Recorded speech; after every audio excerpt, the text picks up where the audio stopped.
Mga kaibigan, isang magandang oras po sa inyo. Meron hong nakakagalit na namang balita na nais kong ibahagi sa inyo sa mga hindi pa po nakakaalam. Although hindi pa po officially na nangyayari ito pero coming mismo from the office of Senator Amy Marcos. Mga kaibigan, ang ibinahagi po niya na hindi magandang balita ay yung Lunes daw, bukas araw po ng Lunes, ay nakatakda daw na hirangin itong si Boying Remulla bilang bagong ombudsman, mga kaibigan. Nakita nyo na? Nakita nyo na ang ginagawa ho ng kasalukuyang administrasyon. Imbes na pahupain po niya yung tensyon na nangyayari, mga kaibigan, sa pagitan po ng iba't ibang grupo at iba't ibang mga supporters dito sa ating bansang Pilipinas, talagang tila sinisilaban pa ng Marcos administration, mga kaibigan, yung nangyayaring pagkahati-hati ng mamamayang Pilipino sa kasalukuyan, particularly dyan po sa issue ng flood control projects.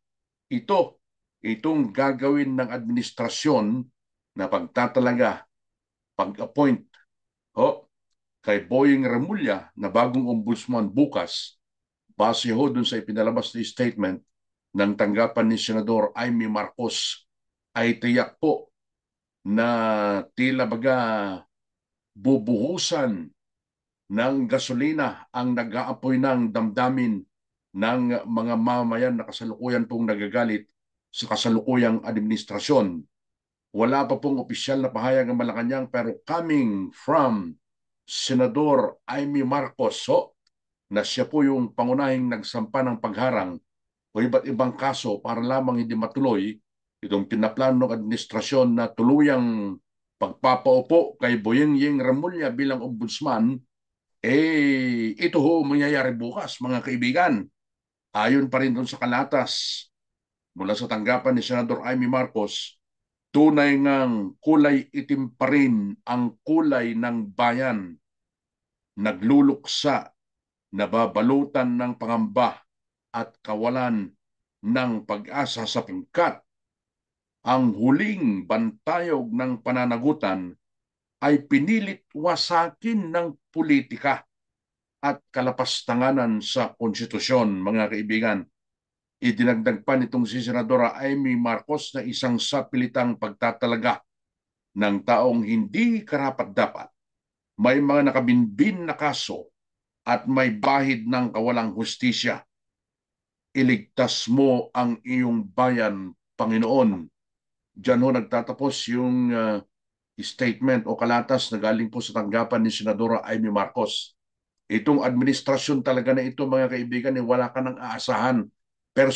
Personally, hindi dapat ginagawa ito eh.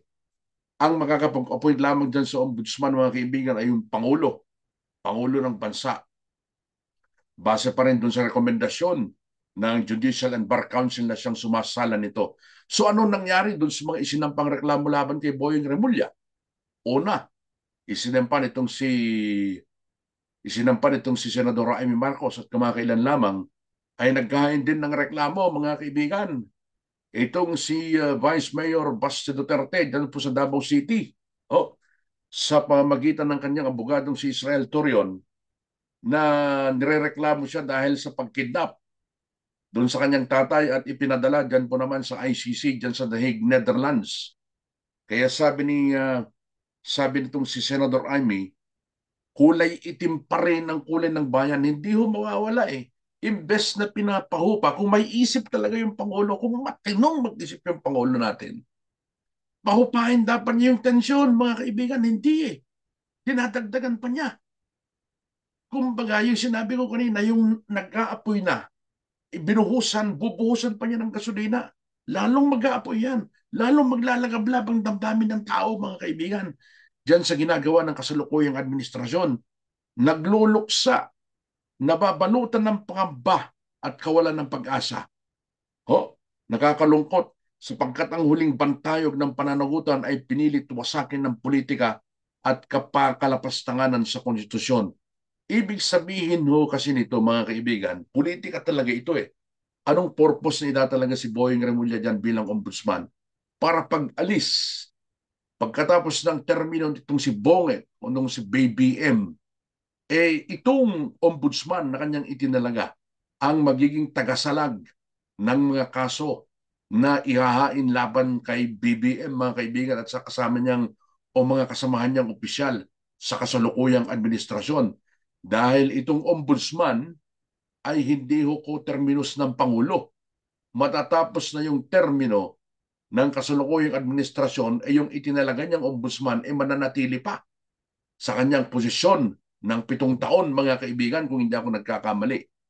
So puro politika ito Dahil nga po sa nabibinbin na yung impeachment complaint kay BP Sara, dahil siya ang pinakamalakas na contender sa pagkapangulo sa 2028, itatalaga itong si ombudsman dahil siya yung gagawing armas ng kasalukuyang administrasyon para lamang ma-prevent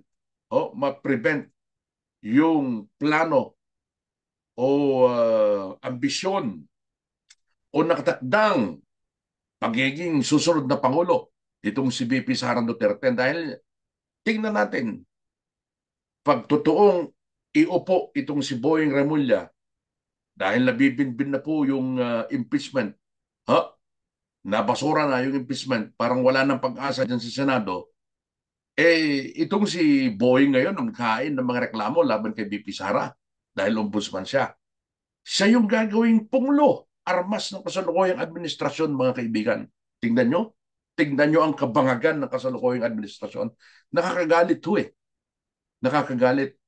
Sa kabila ng mga reklamo na yun dapat ang proseso na hindi dapat pumapasa kahit man lang dyan sa Judicial and Bar Council itong si Boying Remulla, sa dami ng mga reklamo, sa dami ng mga reklamo laban sa kanya, bakit siya pa rin nag-iuupo?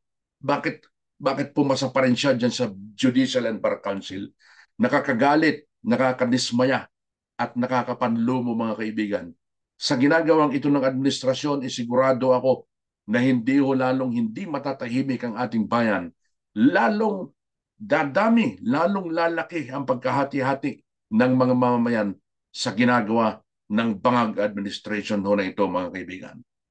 Sa mga hindi pa po nakakapag-subscribe sa ating pong Kape at Balita program dito sa Radyo Pilipino UK YouTube channel, kahit isang subscription lamang po, maligaya na tayo. Abangan natin kung ito ay totoo bukas, araw po ng Lunes. Bye for now.